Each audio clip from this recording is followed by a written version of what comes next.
must follow the law. The law says... Glorious. Is it a lawsuit? Probably. Why not?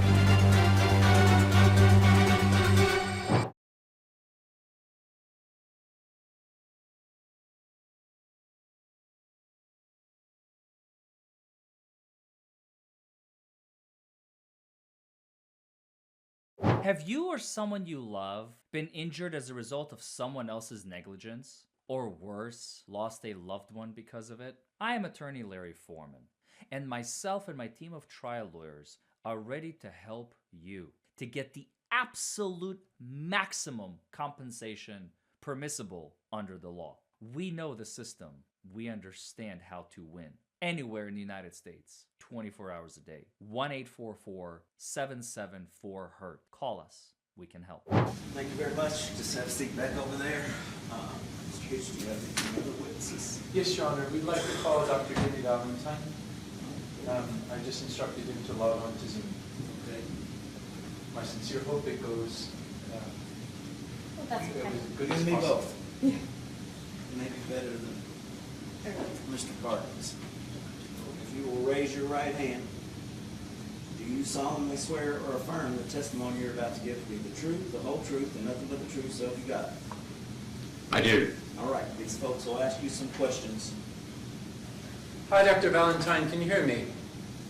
Yes, sir, I can hear you just fine. Great. To start, can you introduce yourself to the court and to the jury and your employment and your academic and professional credentials that allow you to testify as an expert? Yes, sir, I'd be happy to. I'm actually retired from the University of Arkansas College of Medicine in Little Rock, Arkansas, where I was professor of pediatrics and pharmacology. I was on the faculty there at the University of Arkansas for a total of 19 years before I retired.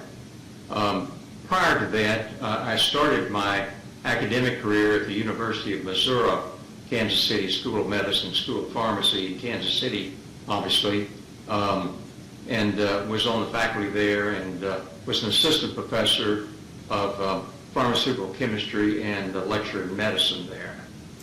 Then I accepted after that a position at the Oral Roberts University School of Medicine in Tulsa, Oklahoma. I was on the faculty there for a total of 12 years as an associate professor of pharmacology, then was promoted to full professor, and then actually served the last 6 years I was on the faculty there as professor and chairman of the Department of Pharmacology. So since I've retired, I've been doing nationwide consulting in my areas of expertise, which is medical pharmacology and forensic toxicology. Thank you. And will you describe what capacity have you testified? Is this your first jury trial, or have you testified at a number of jury trials? Well, I've testified, I think now, in approximately 32 different states in the United States, and most of these would be jury trials. Some would be what we call bench trials just before the judge, but the majority of them would be jury trials. Okay, and to be an expert, can you describe the scientific... Very quickly. Be quick, Rich. Let's see if I can work this thing over here. As we've already discussed, Judge, Dr. Valentine is not certified as an expert in this trial. I understand that Mr. Pitch is qualifying him as an expert. However, Right. I would object to that. We haven't had a Dover hearing. I would ask the court that he be treated as a lay witness as anybody else. He may have knowledge in certain fields, and I would ask that. Well, this is what Mr. Hitch is doing. Yeah, he's a lay witness he's- for about the next 2 minutes. He's going to be an expert really soon. Except we haven't had a Dover hearing ahead of time. We haven't We're doing that determined right he is now. an Yes, expert. this is, We're you doing don't need to that have a right formal now. Dover And hearing. This is appropriate. the way. Okay. I'm gonna let him ask these questions. We're going through his qualifications, his credentials, his methodologies. Yeah. You can ask him questions. We'll come up and talk about it. Yeah.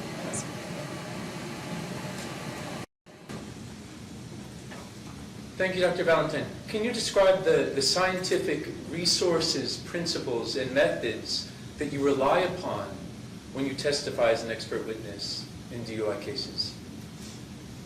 Yes. First off, I fall back on my education and background and the many years of research that I've done in this area of alcohol and drug abuse in humans. And then I'm very aware of the scientific and medical literature that have been published in the area. I've actually published a lot of articles myself in the scientific and medical literature concerning the detection of drugs and alcohol in body fluids, and then the interpretation of those. And then I've done basic research looking at the effects of drugs and alcohol on driving performance as well. And have those principles and methodologies, have they been tested, or have they been subject to peer review? Are they generally accepted in the scientific community? Yes, all the information I'll be testifying about today would be well accepted in the scientific literature. What about specifically with regard to blood tests? Can you describe your expertise with regard to blood tests? At all three academic institutions that I was on the faculty, I was also served as director of the toxicology laboratories. And in those laboratories, we did both forensic toxicology testing as well as clinical toxicology testing. So in other words, for patient care as well as for forensic samples that were coming in from the outside of the institution or the hospital. So I've done those kind of directorships of those labs for 35 years or so before I retired. And then I have developed a lot of tests that are used widely now in forensic sciences, forensic toxicology, for detecting drugs and or alcohol in body fluids. Not so much alcohol, but more so for drugs. I've published a number of those in the scientific literature. Thank you. Your Honor, at this time, we're moving for Dr. Jimmy Valentine to be recognized as an expert by the court. I'd like to approach this. Welcome, Mr. Morales. The defense has not stated a specific scientific procedure at all that Mr. Valentine, or Dr. Valentine will be testifying to. We also don't have any stated procedures that are academically or universally accepted while Dr. Valentine testified to that. However, we don't have any specific testing that he's conducted in this, besides just the overall procedures. I think at this time there hasn't been enough testimony to certify him as an expert. Okay, so we should, how about with regard to blood collection? Do you feel he's an expert in that regard? He also just testified that it's not very much for alcohol, which is the blood test that we currently have, but mostly for drugs. So I would again argue that he's not much of an expert. Talk about alcohol. The alcohol. Talk blood about test. alcohol. Well, you're asking for alcohol with regard You've to what? moved to certify him as an expert. Right. I'm objecting to that No, certification. no problem. I can ask him more questions. I would object to more questioning as well. I don't think we need to keep going in this circle in which we keep asking until he can be certified. I think you can ask questions on your behalf. I mean, I think he's able to answer questions specifically for that. I mean, I think he's testified that he may not be an expert in marijuana necessarily, but I can ask him. I mean, I would like to find out. I mean, he obviously is academically qualified. I don't know if he has expertise necessarily in this area or not, but I think he can probably, flesh that out just a little bit more. Yes.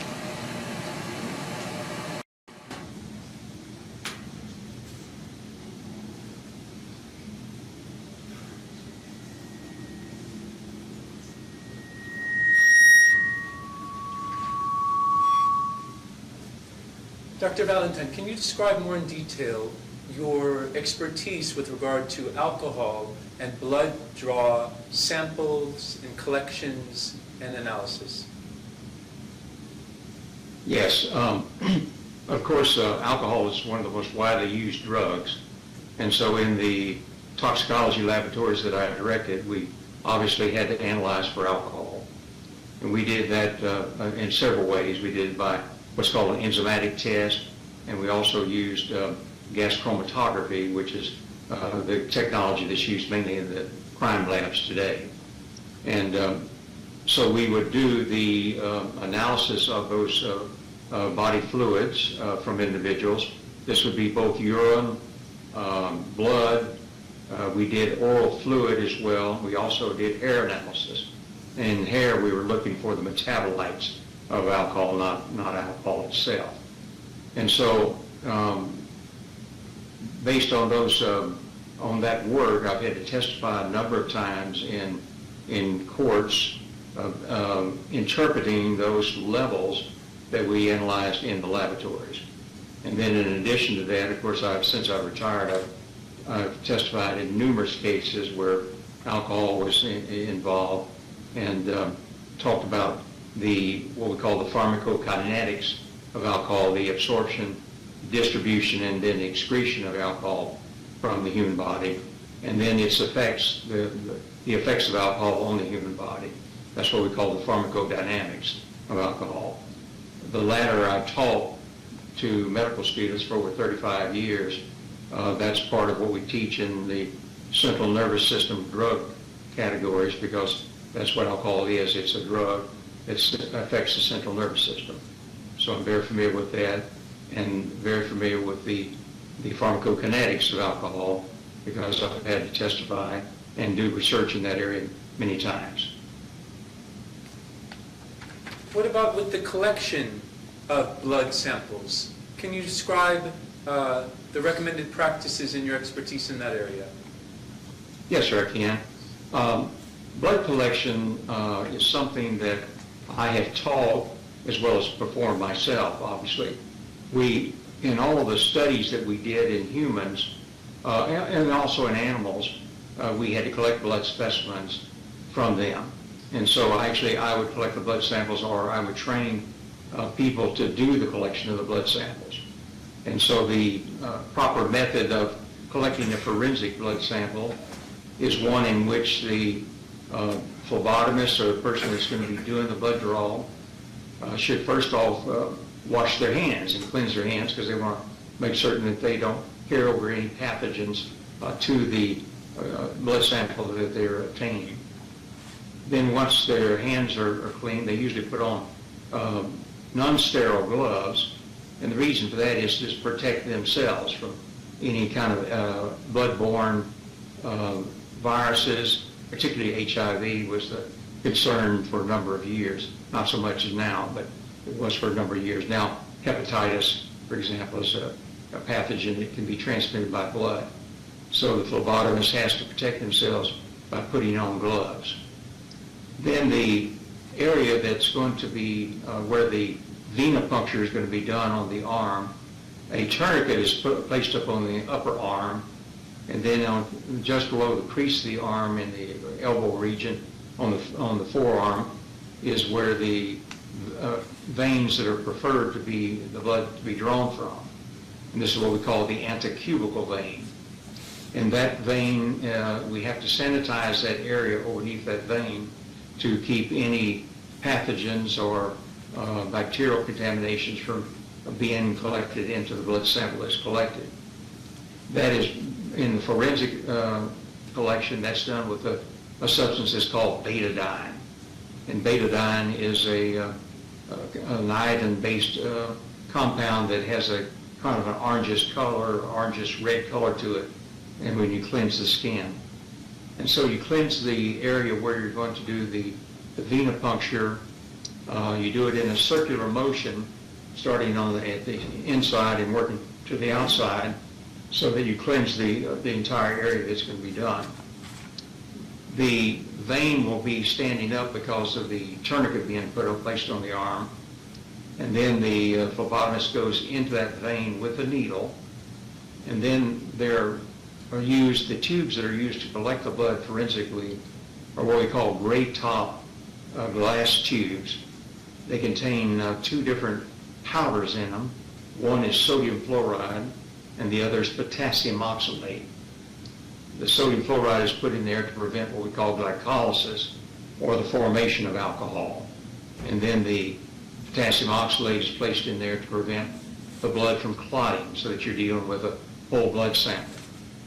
And so the tubes then have vacuum on them, and when they're pushed onto the backside of the needle that's in the arm, then blood will flow into that container, we call it a vacutainer. The blood will flow into that, and you allow that tube to fill to its completion. And that should be somewhere in the neighborhood of about 10 milliliters of blood. The tube is removed from the collection device, and then you actually put it between your thumb and forefinger, and you rotate it a total of 8 times to mix the powder that's in that tube with the blood sample itself. That's done immediately after the blood sample is collected. Now, I failed to mention a moment ago, whenever you start to draw the blood sample, the first blood starts to come out into the tube. You then release the tourniquet that's on the arm, and that prevents what we call venous stasis from occurring in the arm itself. Dr. Valentine, I heard you mention that the betadine would have an orange-red color. If the phlebotomist used a clear alcohol swab, how could that affect the blood test result? Well, there's some ifs in that. If the person used a swab that contained ethyl alcohol, which some hospitals do have swabs that contain ethyl alcohol, then there's potential for introducing some ethyl alcohol into the sample when it's collected. The other type of swab that's used, alcohol swab, is called isopropyl alcohol. And that would not be a problem because the laboratory is using gas chromatography, and it would separate the ethyl alcohol away from the isopropyl alcohol was there. The other precaution that the phlebotomist should use is that once they've sanitized the area, they should wait 30 seconds to a minute before inserting the needle into the vein. And if for example, ethyl alcohol or isopropyl alcohol were used as a cleansing agent, then that would evaporate and should not be a problem in the collection process itself. So if an ethyl alcohol swipe was used, it could affect the blood test result? If the sample was collected immediately, in other words, you swab the area and then immediately stuck the needle into the arm. I noticed you mentioned at first that the phlebotomist should wash their hands. If a phlebotomist came into the room with gloves on and proceeded to open the door, touch tables, and touch other surfaces, and then proceed to tap the vein to make it raised, how could that affect the blood test result? That's a good source of contamination because you've used gloves that have touched other surfaces, and that's not a proper way to collect the blood sample. When you say contamination, how does that impact the ultimate blood test result? Well, the thing that we're worried about is that you contaminate it with microbial organisms that then can, once they're collected and they're in the blood sample itself, they can continue to grow, and they grow by using the glucose or the sugar that's in the person's blood sample that was drawn. And that sugar is then metabolized by the microbial organisms and converted into ethyl alcohol, same kind of alcohol the person drinks. And so there's no way to distinguish between that alcohol that's produced in the sample post-collection from the alcohol that may have been there from the person consuming an alcoholic beverage. You mentioned that there were preservatives in the tubes. If the phlebotomist left the room suddenly and did not invert the tubes immediately, how could that impact the blood test result? The sodium fluoride and potassium oxalate, which are the two powders in the tube, have their greatest solubility at body temperature, which is 37 degrees centigrade. And so that's the reason for rotating the samples a minimum of 8 times right after the sample is drawn, because when it's drawn from the body, it's at body temperature of 37 degrees. And that helps the solubility of the sodium fluoride and potassium oxalate. If you let that sample sit for a while without it being rotated, then the solubility of the sodium fluoride and potassium oxalate greatly decrease, and that makes it that you don't have enough in there to affect its preserving and anticoagulation properties. So in a situation where there were microbial organisms and it was not properly inverted, There's been no testimony that that is in I'm fact sorry, what can you was start occurred. over? I couldn't hear. I've just said that there's no testimony that that's what occurred here.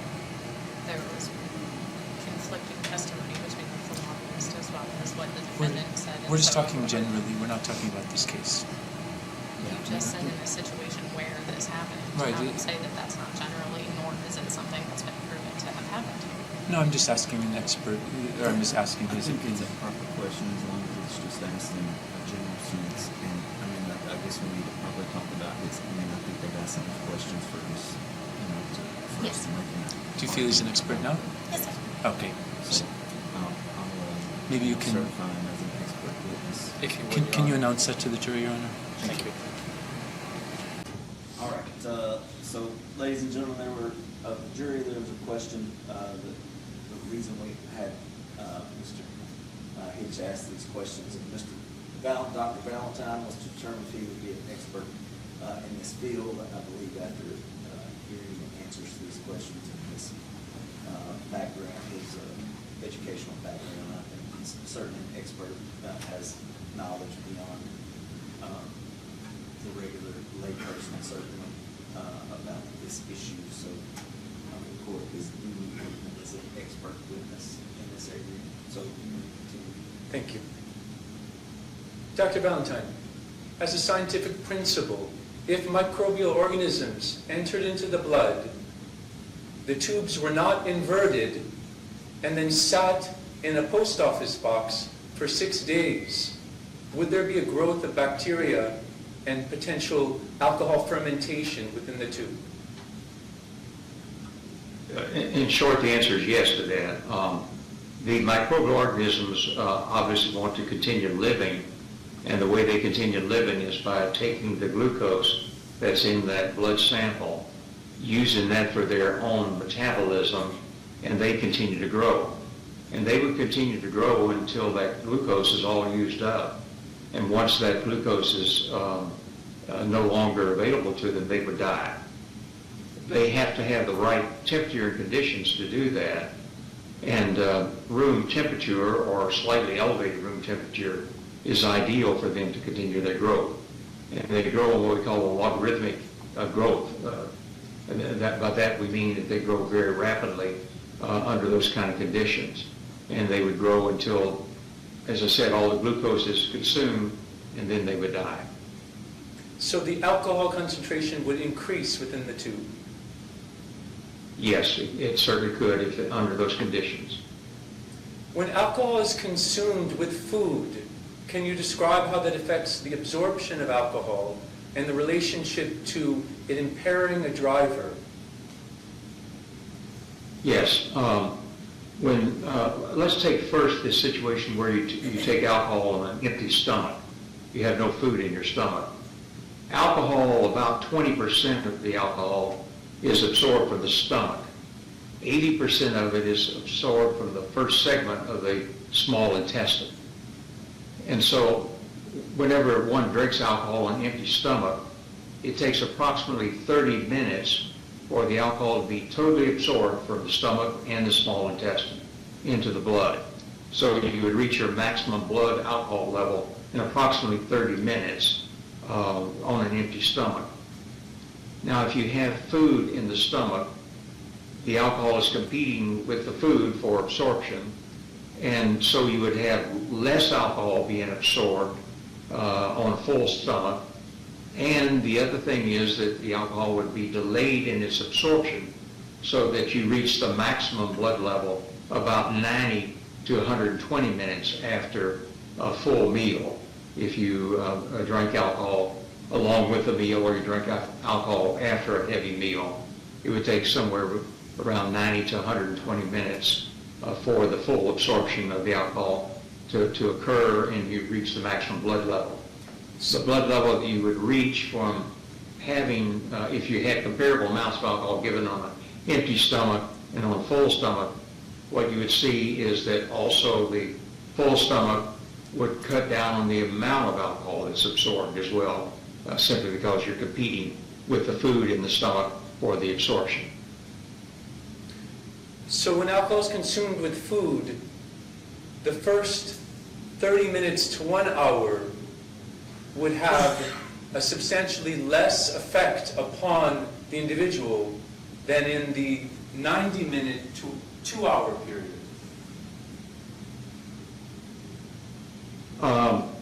Yes and no, okay? Let me explain that a little bit. If, again, we're on an empty stomach, Or because the alcohol is... With food. With food, okay.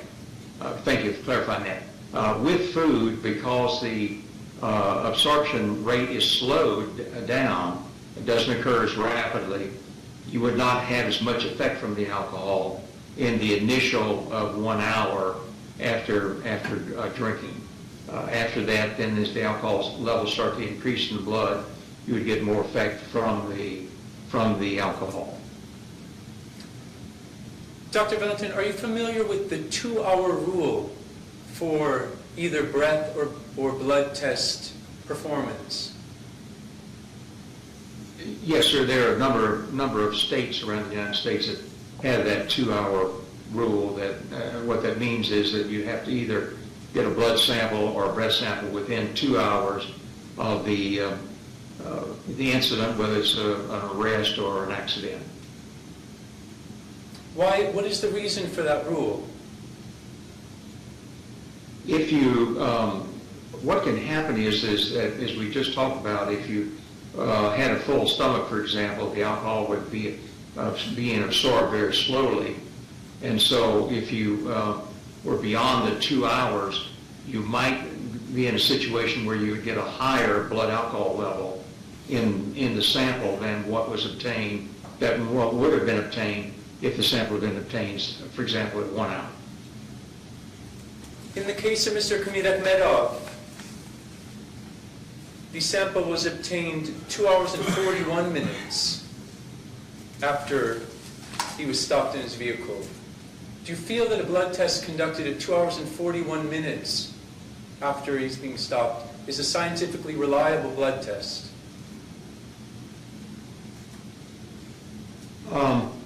From just the analytical point, it would be measurable and certainly be measurable.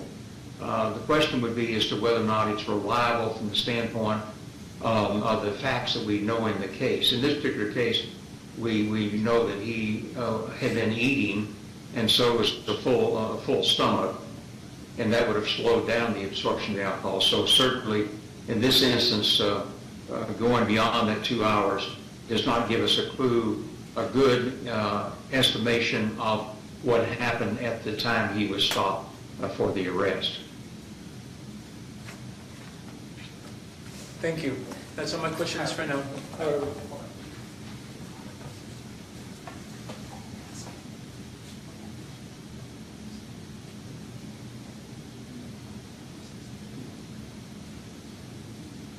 We had spoken earlier about the different procedures for proper blood collection. Can you explain to the jury the difference between a medical blood draw and a legal blood draw and possible implications from that? Yes, a medical blood draw can be done under two different circumstances. One is you have a patient that's in a trauma situation, for example, in an emergency department. In most instances like that, a line is put into the person already to give them fluids. And a lot of times the blood samples are drawn directly from that line. It's not a good thing to do, but sometimes that's what occurs. That would be one instance of a medical blood draw. Another would be like, for example, if your doctor orders for you to have blood tests for diabetes or just your regular blood work and so forth, you go and have that done. That's drawn, and they're using an alcohol swab, for example, leaving the tourniquet in place longer periods of times and so forth would not affect the clinical chemistry tests that are going to be done. A forensic test has to be done under specific guidelines. That is, you have to use the criteria that we talked about earlier. You've got to make certain that the area is sanitized with betadine and not with an alcohol swab at all. that the tourniquet is released immediately after the blood starts to flow into the sample, into the vial, and then that those vials are inverted. And then that forensic sample also has to then, what we call a chain of custody, has to be initiated with it at that point in time, showing who collected the sample, what was the time the sample was collected, and then if anybody witnesses that sample or puts the label on, a seal on it, before it goes to the lab, they have to initial that or put their name on it as well, so that when the lab receives the sample, they understand that this is a forensic sample. And then it is handled under different guidelines than if you were using it in a clinical lab where just clinical testing were being done with specimen.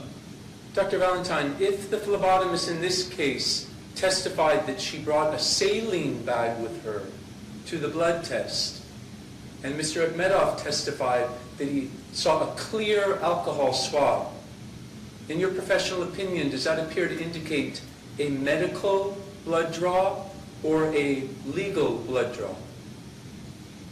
That sounds like the scenario for a clinical blood draw. Thank you.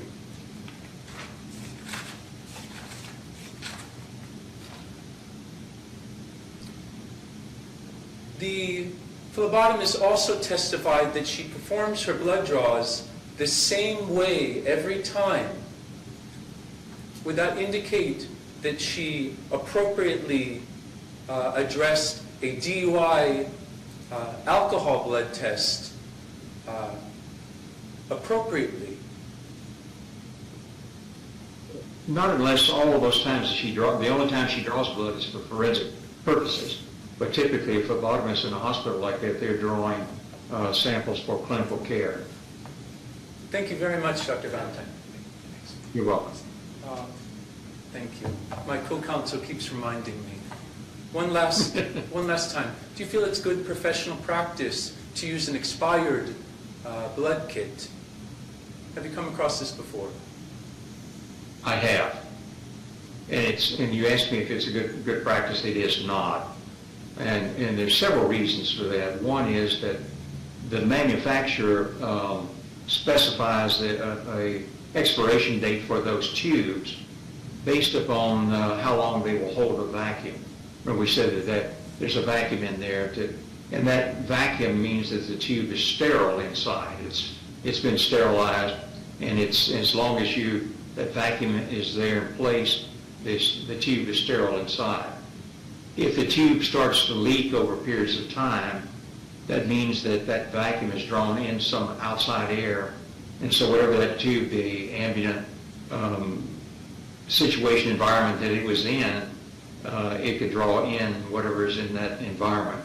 And that now has contaminated that tube internally, so that when you draw a sample into that tube, you would be drawing less blood than what is required, and then you'd be contaminating that with whatever is drawn into that tube.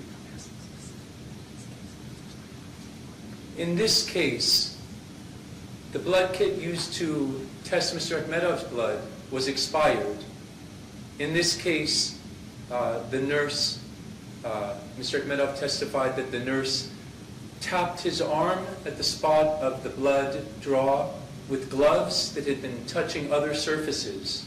And in this case, the blood vials then traveled 6 days unrefrigerated. In Mr. Akhmedov's case, is there a likelihood of contamination and a fermentation of alcohol such that the blood that was drawn 6 days later was at a different level? Yes, it's certainly a possibility. Thank you very much, Dr. Valentine. Dr. Valentine, are you able to hear me?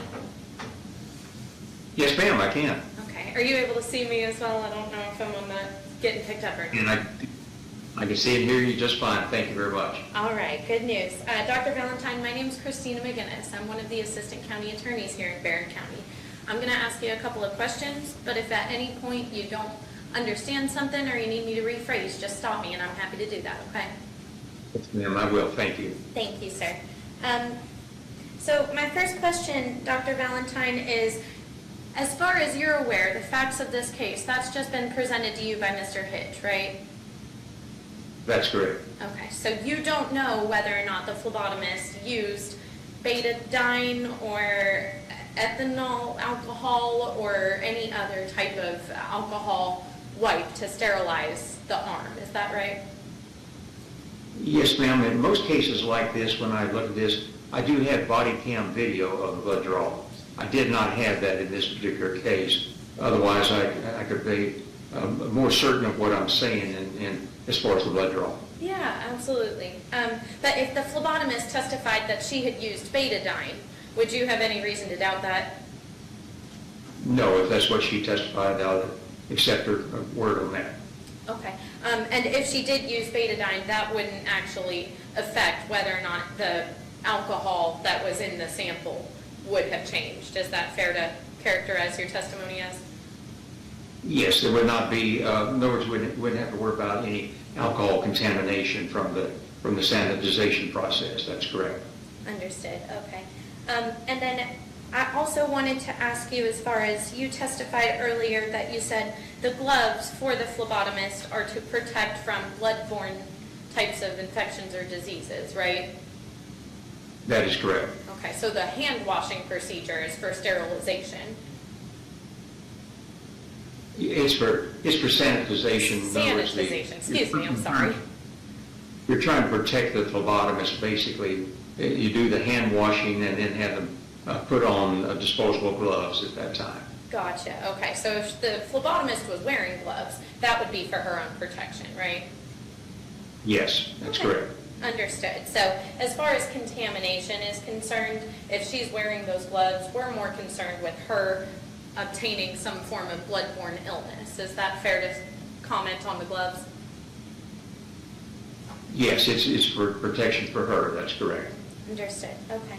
And then you also testified that the max amount of time, if somebody is drinking and has a full stomach or has consumed food, that their max BAC would be between 90 to 120 minutes. Is that right? Yes, ma'am, that's correct.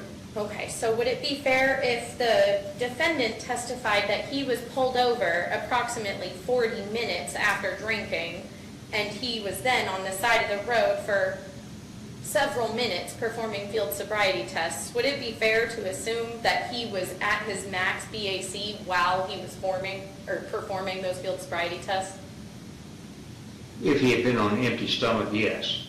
But as I understand it from what he told the police officer, he had drunk the alcoholic beverage with a meal. Right. He had told us that it was about 40 minutes before he got pulled over. Okay. So if he was then on the side of the road for a bit longer after those 40 minutes performing field sobriety tests, would it be fair to characterize his BAC as being higher while he was performing those tests? Possibly, yes. Again, we'd have to, kind of look at a fine timeline there, but 60 minutes on a full stomach would be, well, you still wouldn't be at the full maximum blood alcohol level. Sure. Okay. So then would it also be fair to say there's an amount of desorption, or I guess decreasing BAC after a certain time frame? Yes, what happens is that you have what's called an absorption phase, and then you'll reach the maximum blood level in the body, and then from that point forward, it's what we call the elimination phase. It's being eliminated from the body, and it can be eliminated through breath, just a minor part, through the breath, through sweat, go out through the feces, and go out through the urine as the main route of excretion. So if Mr. Akhmedov had urinated, that would have at least eliminated some of that BAC. Is that fair? No, it would not change the BAC. It'd be eliminated from the body. You got to remember, anything that's in the urine has already been in the body. It's an excretory route of the body, so it doesn't have anything to do with the blood level. Oh, okay, I understand. So after a certain time frame, his blood alcohol would have been going down, but any elimination prior to that desorption time, I guess, would not affect it? Yes, in other words, once you reach the maximum blood level, from that point forward, it's kind of downhill. if you will, where you're eliminating the alcohol from your body.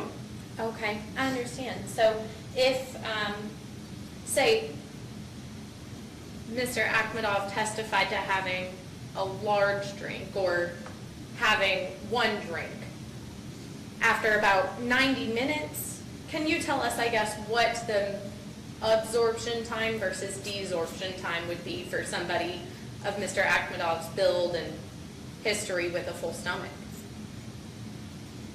There's some variability in that depending upon what the meal was. I don't know exactly what the meal was. For example, a high carbohydrate meal will actually slow down the level. Depends on what the alcoholic beverage was too. Sometimes that'll affect what we call the pyloric valve, the valve that empties from the stomach into the small intestine. So it varies, and that's the reason we use the 90 to 120 minute time variable as a range for people, because it'll vary from person to person. So he could have been on the shorter end of that range, or he could have been on the upper end of that range. I can't tell you with certainty. Sure. And then the 2-hour limit that Mr. Hitch had questioned you about as well, is that just to try and date back or estimate back what BAC would have been during that 2 hours? That's one purpose of it. What you're referring to is what's called retrograde extrapolation, and that is being able to backtrack and try to figure out what the alcohol level was at the time of the person was arrested or the time of the accident. That is, but that's not the main reason for doing the 2 hour. The main reason for doing the 2 hour is to get around this absorption elimination situation we've been talking about. Okay. In addition to all of those absorption and desorption as far as alcohol is concerned, would having marijuana in your system affect that at all? I can't tell you a study that's actually studied the combination of marijuana and alcohol and its effect on its absorption. So I don't believe those studies have been done. I can't really respond to that. Okay, understood. And Dr. Valentine, I do believe you testified earlier that your expertise currently is more in drug detection and just consulting as far as drug abuse is concerned. Is that fair to characterize your expertise in? Well, yes. I mean, I have to draw upon all of my background and expertise over the years, all the work that I've done and taught and so forth. Sure, okay. And so just in your understanding of marijuana throughout the years too, is it your understanding that marijuana stays in the bloodstream longer than just a few hours like alcohol does?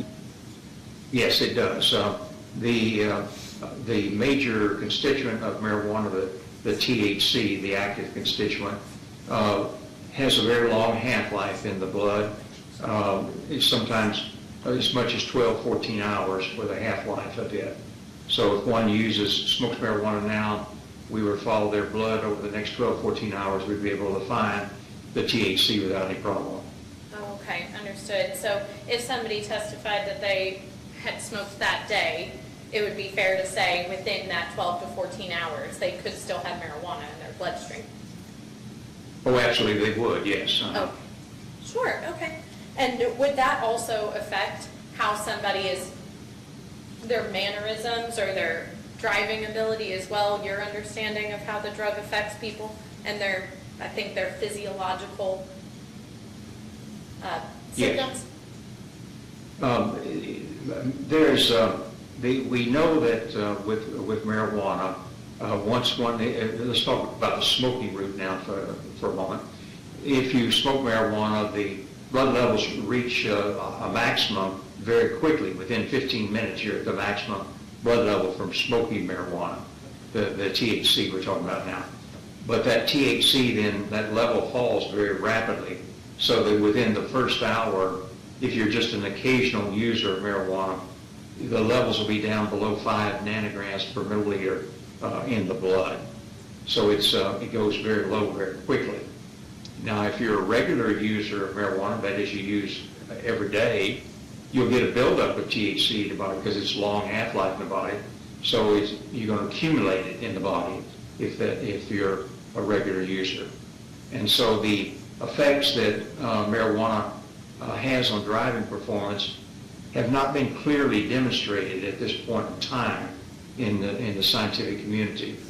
We know that if you have just smoked THC, you'll be in what we call the euphoric stage. And in that euphoric stage, you'd be laughing and giggling and laughing and just happy. And so in that stage, you probably would not be a good driver, simply because driving is a very complex task event of task. After that euphoria wears off is where the controversy comes in the scientific literature now as to how long that affects driving performance. Most of the studies suggest that probably after 1 or 2 hours after smoking, there's very little effect of marijuana smoking on driving performance.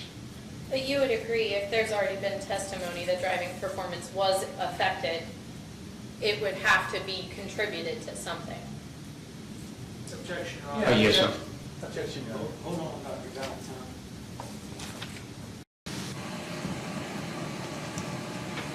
Driving performance was not affected. I was, hold on, I was with counselor until that question. What's the objection? The objection is, that is an improper question. It is calling for a legal, at least a legal conclusion, if not more than that. She is trying to tie the driving behavior to consumption of marijuana when we have no evidence of any blood result that has shown the presence of marijuana. I think her question is just if there was something that she asked, is that there must be some reason for poor driving. I think it was basically the Cliff Note version of it, and he could answer whether Well, touche. reason or not. It could be poor driving because you didn't. Yeah, it could be sleepy. It could be Right, so she can say it. But I mean, those are the same questions. I mean, there are a lot of other Right, right. answers for. It just seemed like an improper question. That's why I jumped on. I think it's okay as long as she asked it in the way that I understood it. So. Right, so I'll overrule that. Thank you. Now, Dr. Valentine, she'll ask you the question again. Dr. Valentine? All right, sir. If there has already been testimony that there was impaired driving, you would agree that that can be contributed to something affecting that driving ability. Is that fair to say? Yes, it could, yes. Okay. Now, Dr. Valentine, I know you mentioned earlier all of your expertise and your qualifications as far as that education. Have you ever worked with the Department of Transportation? Yes, the United States Department of Transportation. Yes, sir. When they're under them, and so we had grant funding from them for all of our marijuana studies that we did. Understood, okay. So with the Department of Transportation as well, have you ever done any sort of research into driving as far as commercial driving? Not commercial driving per se. I did the studies with Dr. Moskowitz at the Southern California Research Institute. He had the driving simulator and did the driving simulator studies. We did the blood analysis of the individuals that were in that study. So that's, and we were not using commercial drivers, that we were just using young men at the time that were volunteering for the studies. Sure. Do you have knowledge of commercial driving or just the regulations for CDL drivers versus regular licensed drivers? Yes, ma'am, I do to a degree, because we, in the forensic laboratories I directed, we did testing for under DOT regulations for commercial drivers. So a lot of the samples we got were from commercial drivers. Okay. And your knowledge of the U.S. DOT regulations, those are a bit different than the state of Kentucky, aren't they? Yes, ma'am, I don't know about your state of Kentucky ones. I'm sorry, I would know more about the U.S. ones. Oh, understood. Okay, so your expertise is more in Arkansas or Missouri or Oklahoma or even U.S. national regulations. Is that fair to say? Yes, ma'am, that'd be fair to say. Okay. So as far as Kentucky or the limits in Kentucky or the regulations in Kentucky, you are testifying more on a hypothetical basis or just your knowledge of other states or the national regulations. Is that fair to say as well? Yes, ma'am, it would be the national regulations, yes. Understood. Okay.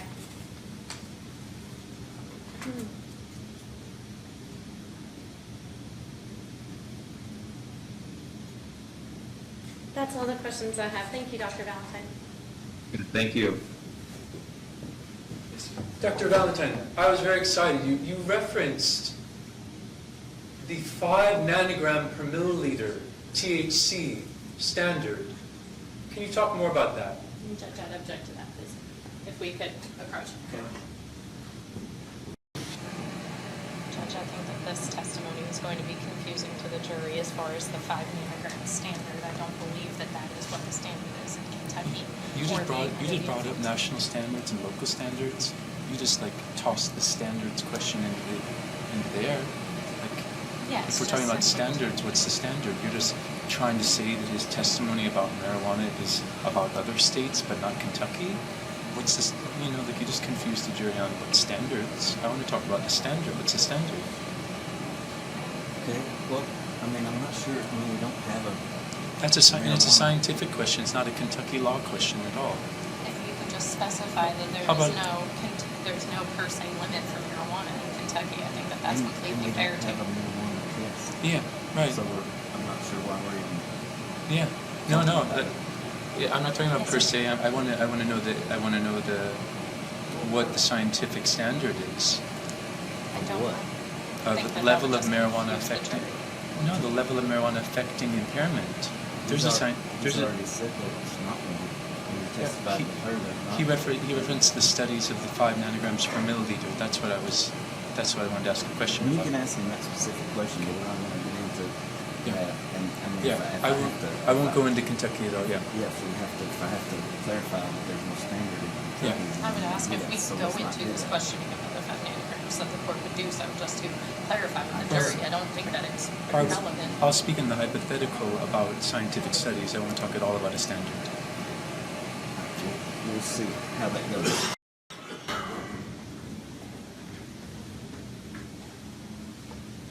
Dr. Valentine, just so that I understand your testimony correct, you said that marijuana experiences a max within 15 minutes, but that within 1 to 2 hours, the THC level drops dramatically.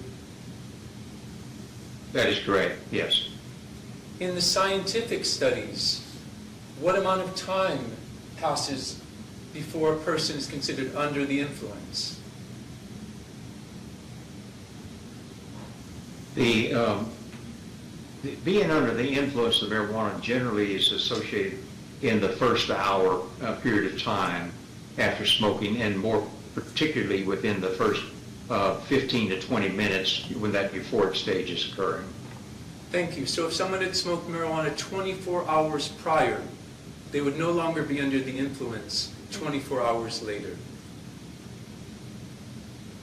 Yes, I think that would be a fair statement to say. Now there are some studies showing that if you look at very fine motor skill tests, you can show that there is a little bit of an effect 24 hours later from THC, but how that affects driving has not been demonstrated.